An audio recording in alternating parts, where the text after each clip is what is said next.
হাজার হাজার মানুষের অংশগ্রহণে অনুষ্ঠিত হয়েছে ঢাকা উত্তর সিটি কর্পোরেশন আয়োজিত ঈদ জামাত। আগারগাঁওয়ের পুরাতন বাণিজ্য মেলার মাঠে ঈদের জামাত শেষে হয় মিছিল। মানিক মিয়া এভিনিউয়ে মিছিল শেষে মুসল্লিদের জন্য ছিল মিষ্টান্ন আর সাংস্কৃতিক অনুষ্ঠানও। আহমদ অনিকের রিপোর্ট।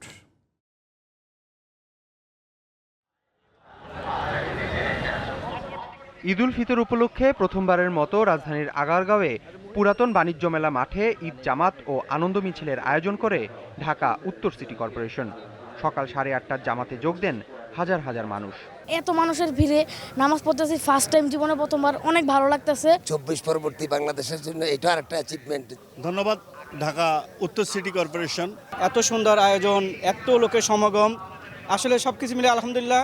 ডিফারেন্ট সিচুয়েশনে একটা ঈদের জামাতের আয়োজন করা হয়েছে, এজন্য সরকারকে আমার পক্ষ থেকে আন্তরিক ধন্যবাদ। আমাদের ভিতরে আরও আইন শৃঙ্খলা আর উন্নতি ঘটুক এবং আমাদের ভিতরে সবার ভিতরে শান্তি বিরাজ করুক। বাংলাদেশ রাষ্ট্র হিসেবে যেন বিশ্বের দরবারে উজ্জ্বল হতে পারে, এই দোয়াটা থাকবে। ঢাকা উত্তরের প্রশাসক সহ ঈদ জামাতে অংশ নেন স্থানীয় সরকার উপদেষ্টা এবং বিশিষ্টজনরা। মোনাজাতে দেশ ও মুসলিম উম্মার জন্য দোয়া করা হয়।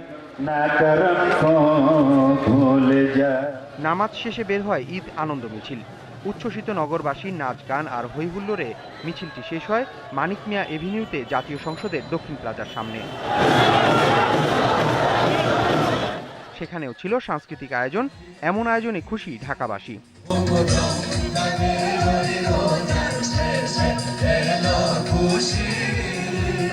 আমাদের আনন্দ উৎসব এবং এই যে দেখেন আমাদের মিষ্টিমুখ করাচ্ছে, অসংখ্য শুকর আদায়, মানে খুব ভালো লাগতেছে। এই আয়োজন একেবারে ব্যতিক্রম ধর্মী, অনেক সুন্দর। ঐতিহ্যের ধারাবাহিকতা রক্ষায় প্রতি বছর এই আয়োজন করার অনুরোধ সবার।